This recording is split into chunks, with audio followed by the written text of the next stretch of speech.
Well, with behavior-based interview questions, what employers are doing is they're looking at past behavior to get a predictor of future behavior. Let's say they ask, can you give me an example of a time where you took initiative to solve a problem? They want to hear a story about where you took initiative. And you need to organize that using the STAR technique, where you can talk about situation, task, action, and result. What I see a lot of students tend to do is they'll tell us a great story and forget the results. That's like watching a great movie and not seeing the ending of it. Well, the STAR technique helps organize their thoughts. Behavioral interviewing is telling a story. You're telling us a story, you're setting up the situation so we understand exactly what you're doing. You know, you set the frame, you set the picture for us in our minds. The task is, you know, what was the problem, what was the issue, set that piece up. And I want to know what you did, not my manager did this or we did this. I want to hear a lot of what did you specifically do? And the results, how did it end?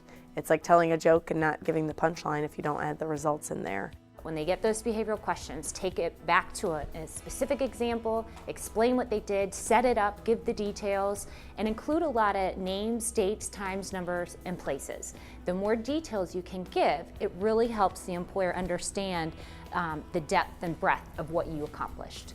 Oftentimes if a student is giving examples that say, we did this and we did that when they're talking about a committee, I will stop them and say, that's great that your committee did that, but what specifically did you do? And what I find oftentimes that they didn't do anything. You really want to kind of go through your resume, go through even go through the last couple of months of emails that you've had from student organizations, from your work, from different classes, and really get into the detailed, 1 or 2 or 3 detailed stories that you can tell, that you can actually know exactly what happened, exactly what the concept was, who was in the meeting, what the real problems were, what the detailed actions were, and not only what you did, but some of the options that you considered or that group considered before making the final decision, and then details in terms of what the result was. Well, David, can you tell me about a time where you set a goal and you thought you did everything possible to achieve that goal but still fell short? Sure. Actually, I had a similar experience to that during my internship during the summer of 2010 with UBS Investment Bank. I was working in their global healthcare group, and really one of the first type of tasks that we had was working with one of our major clients on a merger model. So we were doing a pitch for them and coming up with a hypothetical merger situation. And my task was to create the merger model and come up with the analysis so that we could show them our numbers so that it made sense. So one of my senior associates came to me and said, David, you know, this is your task. Go ahead with it. We're not going to help you out. Do your very best, and we'll come to you at the end of the day. So I literally spent the next, I would say, 12 hours of that day working at a computer on my merger model, which I thought, man, you know, I've spent 12 hours. It's going to be perfect. There's nothing wrong with this. And when I finally presented my model saying, you know, we've got accretion here, we're going to make money off of this deal, the client's going to love it, the very first thing they did once I printed it out was take a red pen and cross an X all the way through it. And they said, you did absolutely everything wrong that we were looking for. And although you spent 12 hours, we're now going to have to go and redo this. So me, you know, this is my first week as an intern, sitting there thinking, wow, I spent way more time than any full-time person would actually spend on this. And I did it all wrong. How is this possible? I'm not going to get a job at all.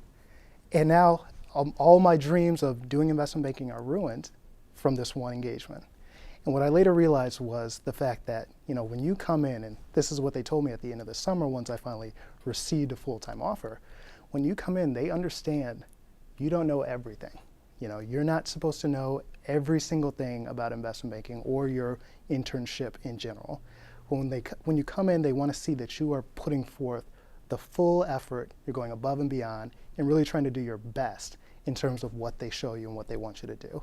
So at the end, that same senior analyst who crossed an X directly through, which, you know, I will admit it was incorrect, my work, he later said, you know, David spent half of a day on this model. He didn't give up, he was determined, he was confident in his work and what he thought was right. Even though it ended up being wrong, that same determination was what helped him to really be a perfect candidate for what we're looking for as a full-time analyst. So although I failed, and I definitely did fail, I did my best and I learned from that experience and ultimately got a return offer from UBS. First, the candidate provides information about his project for UBS and the amount of time and work he put into the project, which helps the interviewer gain a real understanding of his efforts and the value of the task. Next, the candidate structured his example using the STAR technique: situation, task, action, results. Situation, explaining his UBS summer internship with the Global Healthcare Group. Task, explaining the merger model he was developing for a client to share UBS's financial expectations for the merger.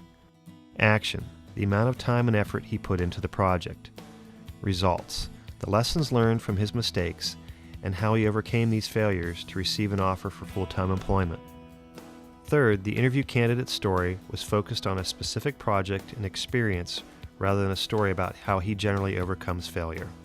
Finally, the candidate's story was specifically about his experience and not a shared story about a team's accomplishments.